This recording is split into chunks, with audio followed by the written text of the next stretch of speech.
আসসালামু আলাইকুম, কেমন আছেন সবাই? চলে আসলাম নতুন আরেকটি রেসিপি নিয়ে। আমার আজকের রেসিপি টমেটো দিয়ে কাচকি শুটকি ভুনা। কাচকি শুটকি ভুনা করার জন্য প্রথমে আমি একটা প্যানে কাচকি শুটকিগুলো খুব ভালো করে ভেজে নেব। যতক্ষণ পর্যন্ত না গ্রানটা ছড়ায় ততক্ষণ পর্যন্ত শুটকিগুলো ভেজে নিতে হবে। শুটকিগুলো ভেজে না হয়ে গেলে এখানে আমি পানি ঢেলে দিচ্ছি। পানিটা গরম হয়ে যাবে। এই পানিটা দিয়ে কিন্তু শুটকিগুলো খুব ভালো করে ভিজিয়ে রেখে তারপর বারবার পানি পাল্টে শুটকিগুলো খুব ভালো করে কষলে ধুয়ে নিতে হবে, কারণ এই শুটকিতে কিন্তু অনেক বেশি পরিমাণ বালু থাকে।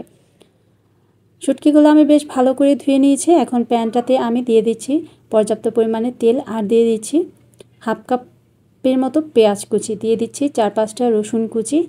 এখন এই পেঁয়াজ আর রসুনটাকে খুব ভালো করে তেলের সাথে ভেজে নিতে হবে।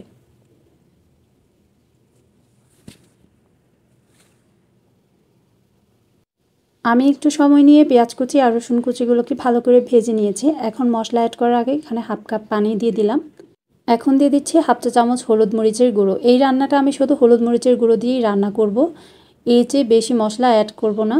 মশলাটা খুব ভালো করে কষানো হয়ে গেছে, উপরে তেলও কিন্তু ভেসে উঠেছে। এখন এর মধ্যে আমি একটা বড় সাইজের টমেটো কুচি দিয়ে দিচ্ছি। টমেটোগুলো আমি একটু চিকন করে কেটে নিয়েছি। এখন আবারও খুব ভালো করে নেড়েচেড়ে মিশিয়ে নিচ্ছি। টমেটোগুলো কিন্তু গলে গিয়েছে। এখন আমি এর মধ্যে ধুয়ে রাখা শুটকি আর মাঝখান দিয়ে ফালি করে রাখা 8-10টার মতো কাঁচামরিচ দিয়ে দিচ্ছি। এই শুটকিগুলো একটু ঝাল ঝাল করে রান্না করলে কিন্তু খেতে বেশ ভালো লাগে। যেহেতু রমজান মাস চলছে, আমাদের মুখে স্বাদ একেবারে চলে গিয়েছে বললেই চলে। তো এই শুটকিটা রান্না করে খেলে কিন্তু আপনাদের মুখের রুচিও ফিরে আসতে পারে। দিয়ে দিচ্ছি 1 কাপের মতো পানি। এই পানিটা দিয়ে আমি রান্নাটা সেরে নেব। পানিটা শুকিয়ে গেলে আমি এখানে ধনিয়া পাতা অ্যাড করে দিচ্ছি। ধনিয়া পাতাটা দেওয়ার পর কিছুক্ষণ নেড়েচেড়ে নেব, ধনিয়া পাতাটা সেদ্ধ হয়ে যাওয়ার আগ পর্যন্ত। আমি একটু নেড়েচেড়ে নিচ্ছি। এর মধ্যে কিন্তু ধনিয়া পাতাটা সেদ্ধ হয়ে গিয়েছে। এখন অপেক্ষা করব উপরের তেল ভেসে ওঠার আগ পর্যন্ত। দেখতে পাচ্ছেন উপরে কিন্তু তেলও ভেসে উঠেছে।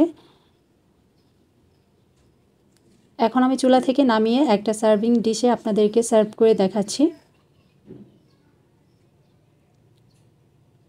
আশা করছি আমার টমেটো দিয়ে এই কাচকি শুটকির ভুনা রেসিপিটা আপনাদের কাছে ভালো লেগেছে। ভালো লাগলে লাইক, কমেন্ট, শেয়ার করে আমার চ্যানেলের পাশে থাকবেন। যারা ফেসবুক পেজ থেকে দেখছেন তারা আমার পেজটা ফলো দিয়ে রাখতে ভুলবেন না। সবাই ভালো থাকবেন, সুস্থ থাকবেন।